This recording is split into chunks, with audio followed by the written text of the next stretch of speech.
Remove her. Right now.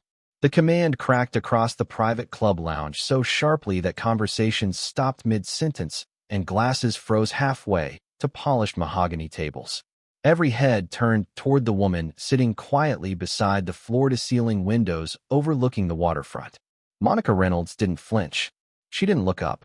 She simply rested one hand on the leather armrest and gazed across the harbor as afternoon sunlight reflected off the water like scattered pieces of glass. The room expected resistance. Instead, they got silence. Richard Whitmore, a silver-haired club member who had spent 3 decades treating the building as his personal kingdom, pointed toward Monica with visible irritation. "I've never seen her before," he said loudly. "She's not a member. Security, escort her out." 2 uniformed security officers exchanged uncertain glances before beginning to walk across the lounge. The air wasn't quiet anymore. It was charged. "Before we continue, where are you watching from? Drop your city or country in the comments below. And if you believe in dignity and justice, hit like and subscribe." These stories spark change, and we're glad you're here. Now, back to Monica Reynolds. She sat alone in a charcoal blazer, dark jeans, and simple black flats. No designer labels, no entourage, no signs that she belonged among the city's wealthiest residents. At least that's what everyone in the room assumed. A woman near the fireplace leaned toward her companion. She must have wandered in from the hotel next door. A few people chuckled. Another man shook his head. Private membership isn't hard to understand. Monica heard every word. She gave none of them a response. Richard took her silence as surrender. "You see," he announced. "She knows she doesn't belong here." The words drifted through the lounge like smoke. Some nodded. Others looked uncomfortable. Most simply watched. People often do when power believes it's untouchable. The 2 security officers stopped beside Monica's chair. "Ma'am," one of them said politely, "we've been asked to verify your membership." Monica finally looked up. Her expression remained calm. "And who asked you to do that?" she replied. The officer glanced toward Richard.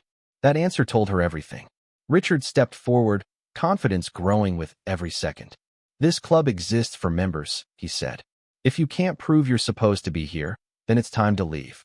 A few approving murmurs followed. Monica studied the room.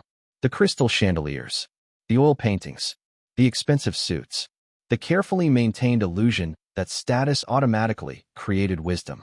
She had seen places like this her entire life. Different buildings. Same assumptions. "Interesting," she said softly. Richard laughed. "No, what's interesting is how far some people are willing to push their luck." The lounge erupted with scattered laughter. Monica's eyes settled on him. Calm. Unmoving. The kind of calm that makes confident people nervous without understanding why. Richard didn't notice. Not yet. He straightened his jacket and gestured again toward the exit. Last chance. The room leaned forward collectively, waiting for the woman they had already judged to stand up and walk away. Instead, Monica Reynolds crossed one leg over the other and smiled faintly. The smile wasn't defensive. It wasn't nervous. It looked more like someone watching a clock approach a very important hour. 15 minutes earlier, the lounge had felt completely different. The harbor beyond the windows shimmered beneath a clear spring sky, sailboats drifting across the water while members enjoyed late afternoon cocktails and quiet conversations. Monica Reynolds had entered through the front doors alone. No assistant. No security detail. No announcement.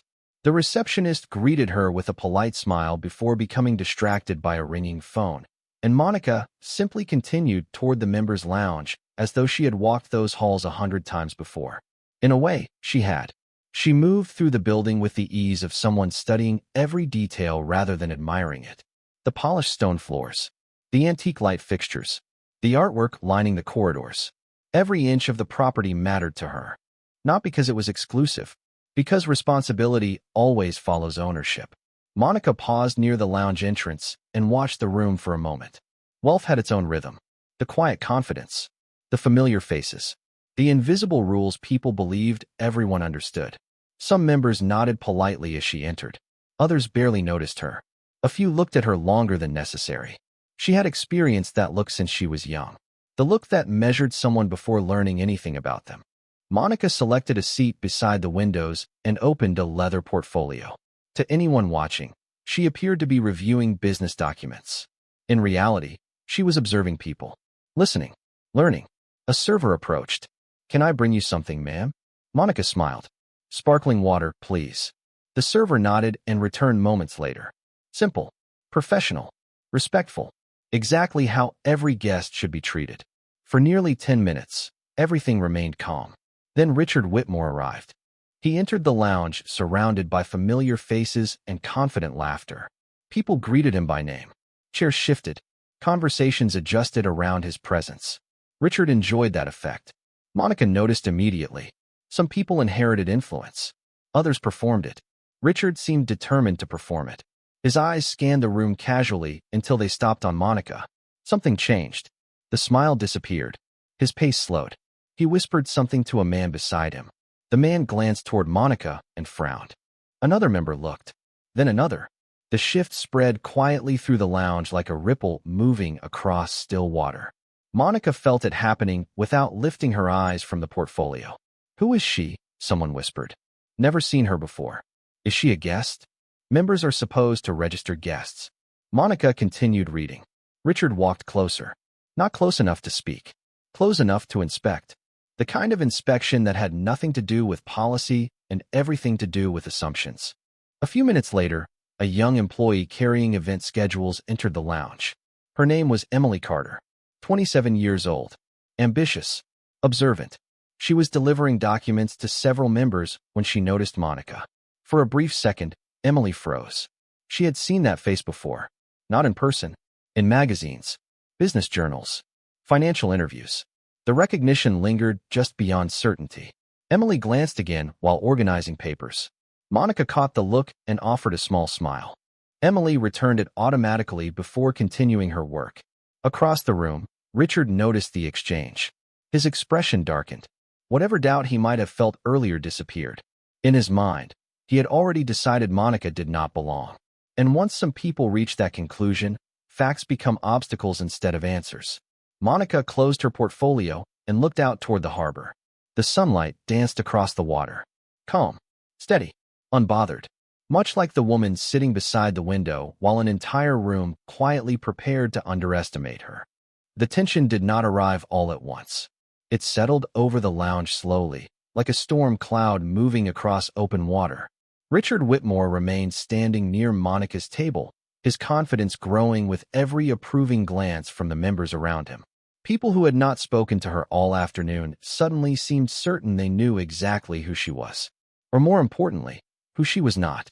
There is a process for guests, Richard said loudly enough for nearby tables to hear. Most people understand that. Monica looked up from the harbor. Most people understand many things, she replied calmly. Some simply choose not to practice them. A few members exchanged looks. Richard frowned. He was accustomed to controlling conversations. Monica was not giving him that control. Across the room, whispers multiplied. Why does she keep avoiding the question? One woman asked. Because she cannot answer it, a man replied confidently. Another member laughed softly. If she belonged here, this would already be over. Monica heard every word. Her expression never changed. Emily Carter continued delivering schedules while secretly watching the situation unfold. The feeling that she recognized Monica grew stronger by the minute. She had spent years reading business publications, studying successful executives, hoping to build a career beyond administrative work. There was something familiar about the woman by the window, something important. But before Emily could think further, Richard motioned toward a lounge supervisor. Can someone verify her membership immediately? He asked. The supervisor hesitated. Sir, I am not sure that is necessary. Richard's eyes narrowed. I believe it is. The answer spread through the room like permission. Members who had remained silent now joined the discussion. The rules exist for everyone. Private clubs have standards. If exceptions start happening, the entire system falls apart. Monica almost smiled. Standards, rules, systems. Interesting words. People often use them when they wanted assumptions to sound respectable. One of the security officers shifted uncomfortably beside her chair. Ma'am, perhaps we can clear this up at the front desk. Monica folded her hands. What exactly are we clearing up? Neither officer answered immediately. That silence was answer enough. Richard stepped closer. Your status here. Monica looked directly at him. And who appointed you guardian of everyone's status? The question landed harder than Richard expected. A few nearby members lowered their eyes. Others pretended not to hear it. Richard forced a laugh. This club has traditions. Traditions are not the same thing as ownership, Monica replied. The room grew noticeably quieter. Emily felt a chill run through her. Something about that sentence felt deliberate, like a puzzle piece being placed where nobody else could see it. Near the fireplace, a younger member pulled out his phone and began searching online. Another quietly texted someone. Curiosity was replacing certainty. Richard noticed the shift and immediately pushed harder. Enough games, he announced. Either prove you belong here or accept that you do not. Monica leaned back in her chair. Calm, patient, unmoved. The harbor's sunlight reflected in the windows behind her, framing her silhouette against the water. For the first time all afternoon, several members stopped looking at her clothes, her skin color, or her seat. They started looking at her confidence. And confidence like that rarely comes from someone who is lost. Emily Carter could no longer ignore the feeling. She stood near the concierge station holding a stack of event schedules, watching the scene unfold while a memory struggled to surface. She had seen Monica somewhere before. Not at the club. Not around the marina. Somewhere bigger. Somewhere important. Richard Whitmore continued enjoying the attention that now surrounded him. Several members had gathered nearby, drawn by the growing tension. What had started as quiet suspicion was becoming entertainment. It is a simple question, Richard said. Why make this difficult? Monica remained seated beside the windows. Interesting, she replied. Everyone keeps calling this simple, yet nobody seems interested in simple facts. A few members exchanged uncomfortable glances. Richard folded his arms. Facts usually come before confidence. Monica's eyes settled on him. Not always. The answer lingered in the air. Emily's heart beat faster. She knew that voice. She knew that face. Suddenly an image flashed into her mind. A business magazine she had read 3 months earlier while eating lunch in the employee break room. A cover story about commercial real estate acquisitions. A photograph. An interview. A woman standing in front of a skyline. Emily's eyes widened. No, it could not be. She glanced toward Monica again, then back toward the reception desk computer. Her hands moved almost automatically. She opened a staff directory connected to internal property information. The system loaded slowly. Every second felt longer than the last. Meanwhile, Richard continued speaking as though the verdict had already been decided. The club survives because standards matter, he announced. People expect exclusivity. Monica looked toward the harbor. Exclusivity is often another word for fear. Silence followed. The room seemed to shrink around the sentence. Several members looked away. Others pretended to study their drinks. Emily finally reached the property information screen. Her eyes scanned the ownership records. Then she froze. The name appeared exactly where she feared it would. Reynolds Capital Group. She clicked again. A leadership page opened. Monica Reynolds, Chief Executive Officer. Emily felt the air leave her lungs. The woman sitting quietly beside the window was not simply important. She was connected directly to the property itself. The realization sent a chill through her entire body. She looked up toward Monica, who appeared completely unbothered by the crowd gathering around her. Suddenly everything made sense. The confidence, the calm, the complete absence of fear. Emily took a step forward. Then another. Sir, she said carefully. Richard barely looked at her. Not now. Emily swallowed. I think there may be something you should see. Richard sighed dramatically. We are handling it. I really think you should look. Her voice was stronger this time. Several members turned toward her. Richard's expression darkened. Emily, return to your duties. She hesitated. The room felt heavier by the second. She knew what she had found. She knew what everyone else did not. Yet standing against the tide of certainty was never easy. Monica watched quietly. Their eyes met for a brief moment. No signal. No instruction. Just calm understanding.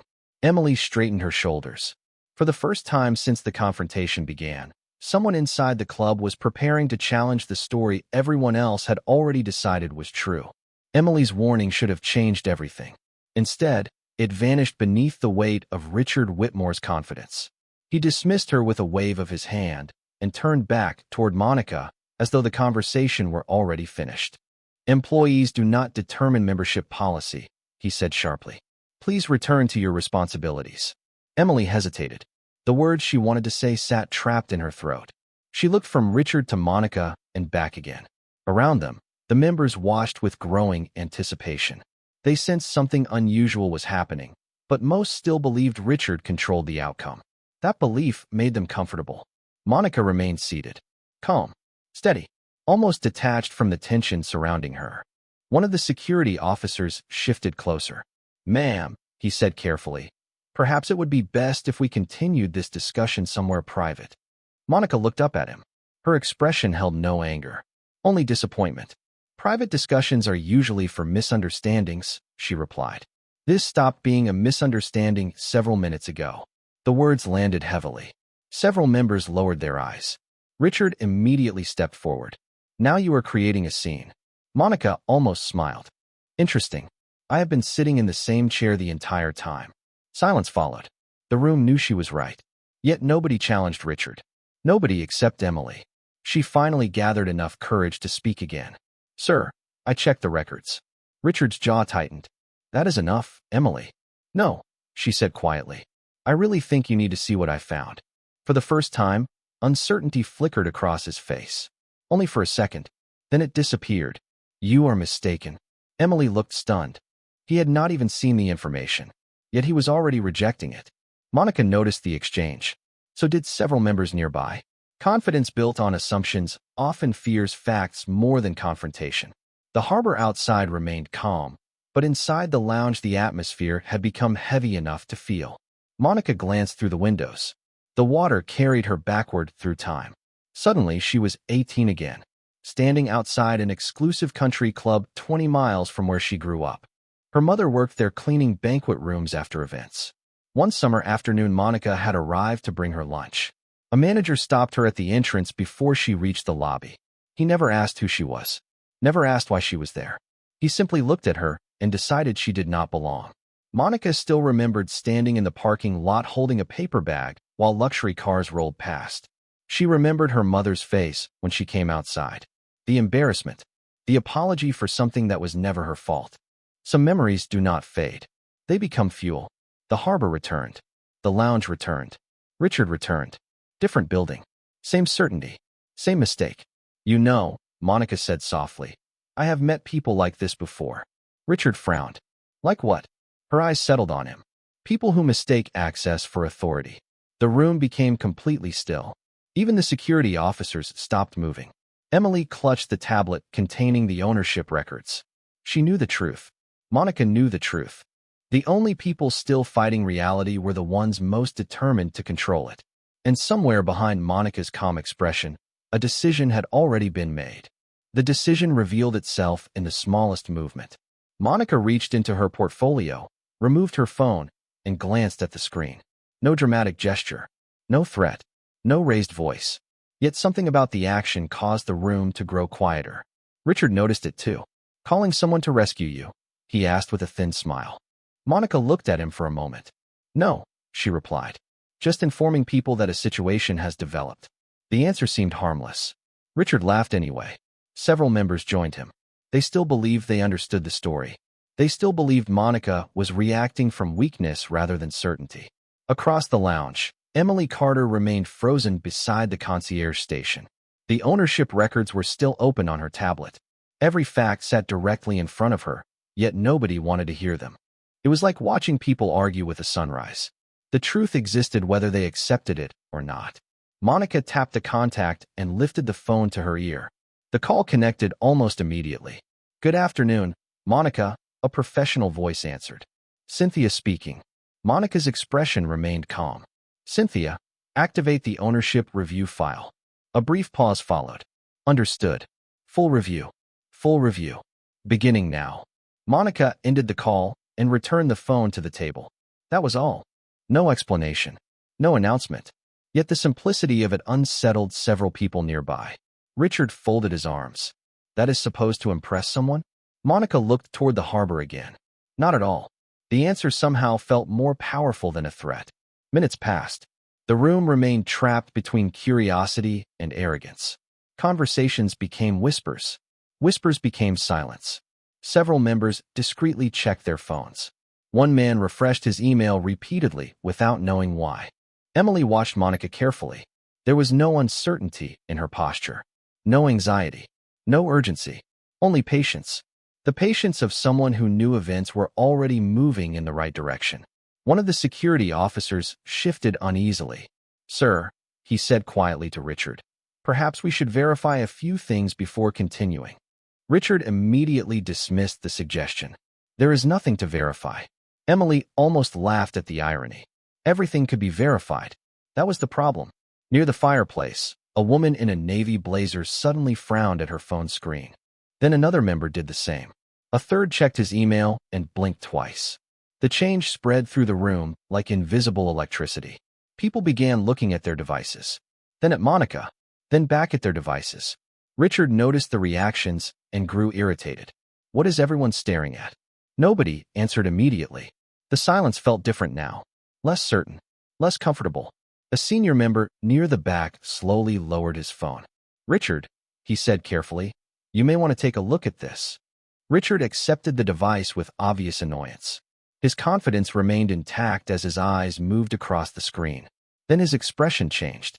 Only slightly, barely noticeable, but it changed. Monica watched without satisfaction or anger. She had seen this moment before.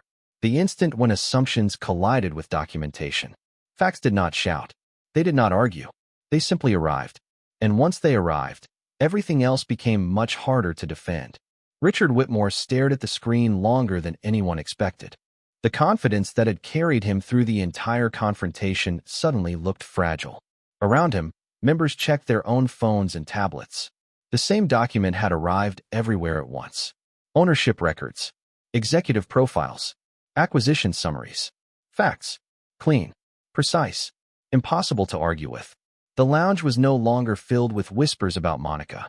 Now the whispers were about Richard. "Is that real?" someone asked quietly.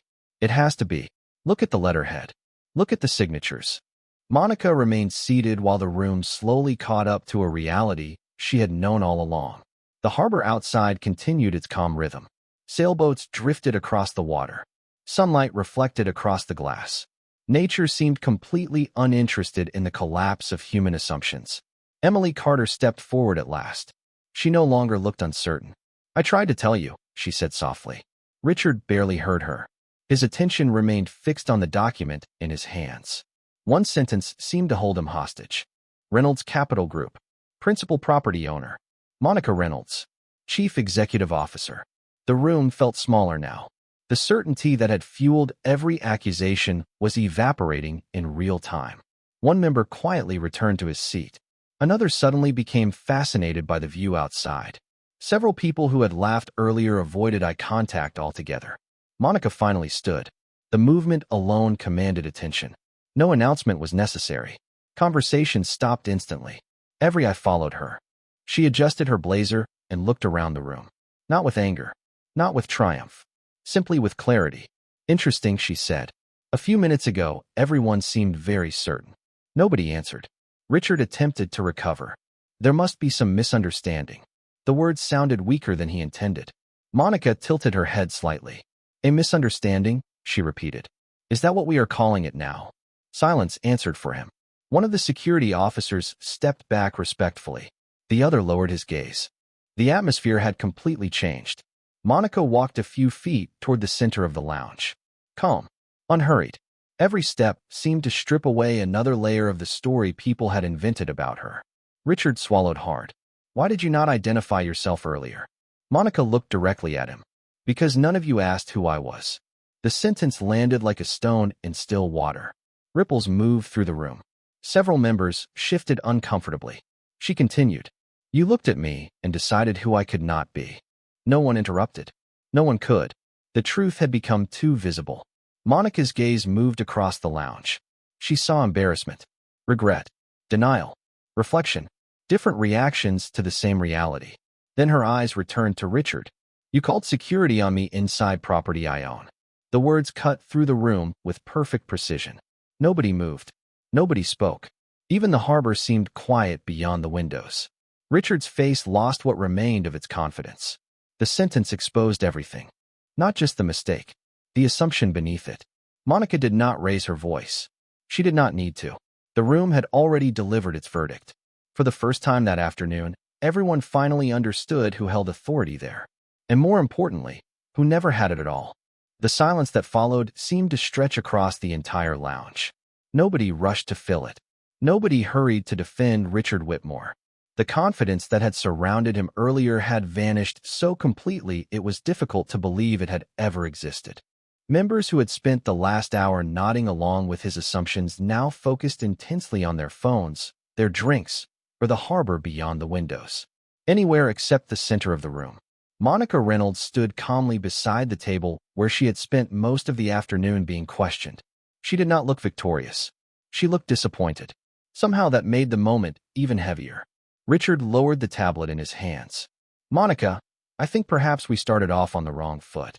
The sentence sounded rehearsed before it even left his mouth. Monica regarded him quietly. "Interesting choice of words," she said. "Because from where I was sitting, there was never a right foot involved." A few members looked down immediately. Others shifted uncomfortably in their seats. The security officers had already moved several feet away, creating distance between themselves and the situation they now understood far differently. Near the concierge station, Emily Carter finally allowed herself to breathe.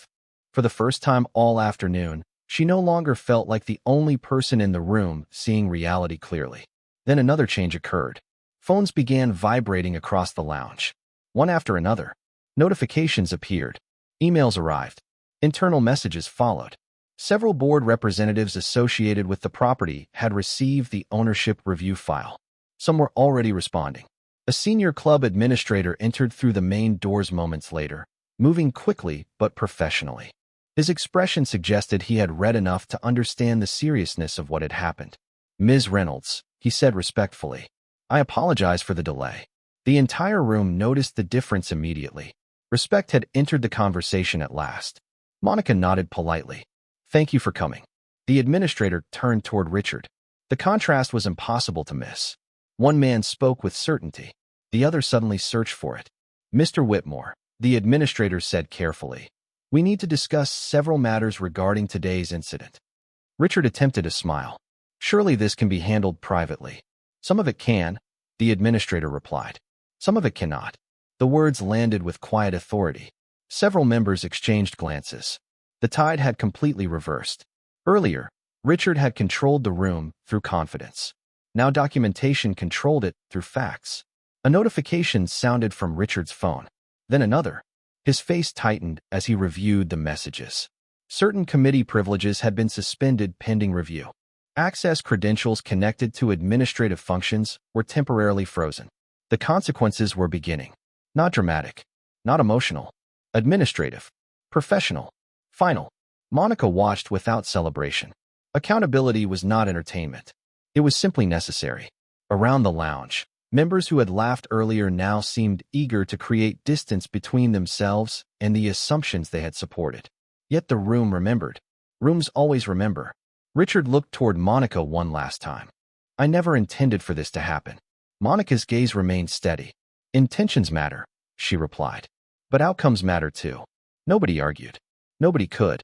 The truth had settled over the lounge completely now, and every person present understood that what collapsed that afternoon was not simply one man's authority. It was the illusion that belonging could be judged by appearance. The lounge remained quiet long after the notifications stopped arriving.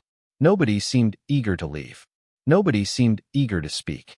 It was as if the entire room understood that something larger than a single misunderstanding had taken place.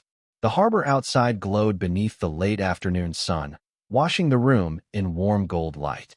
Monica Reynolds stood near the windows and looked across the water for a moment before turning back toward the members. Their expressions had changed. The certainty was gone. The assumptions were gone. What remained was reflection. The senior administrator stepped beside her. "Ms. Reynolds, the review process will begin immediately. We will address every concern raised today." Monica nodded politely. "Good." Then she looked around the room. Every eye followed her. Even Richard Whitmore remained silent. The authority he once displayed so easily had dissolved into something far smaller. Monica did not seem interested in humiliating him. In fact, she appeared interested in something entirely different. "This building is beautiful," she said calmly. "The views are beautiful. The history is impressive. The traditions matter. Several members listened carefully. But none of those things mean anything if respect only exists for certain people. The words settled over the room. Nobody interrupted. Nobody looked away. Monica continued. When I was younger, I believed access was the goal. I thought if I worked hard enough, achieved enough, earned enough, eventually every door would open. She glanced toward the harbor.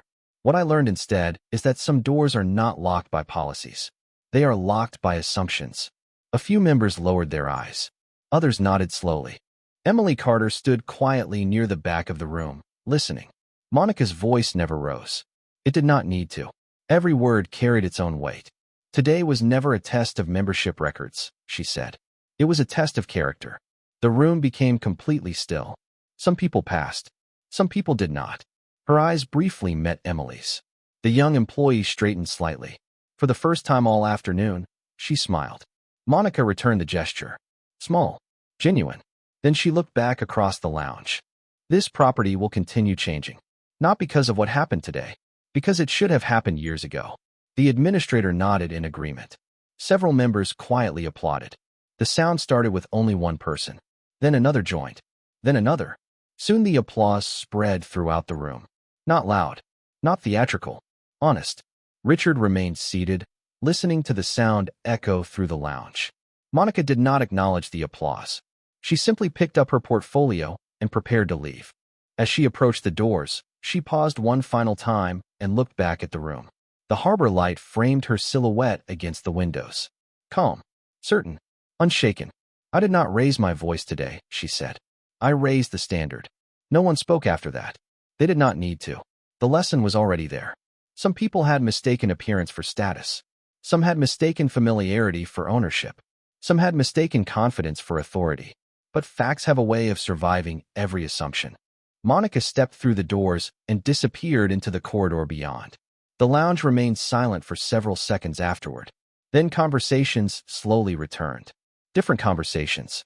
Better conversations. And somewhere beyond the windows, the harbor continued exactly as it had before, steady and unchanged, while inside the building a new standard had quietly begun.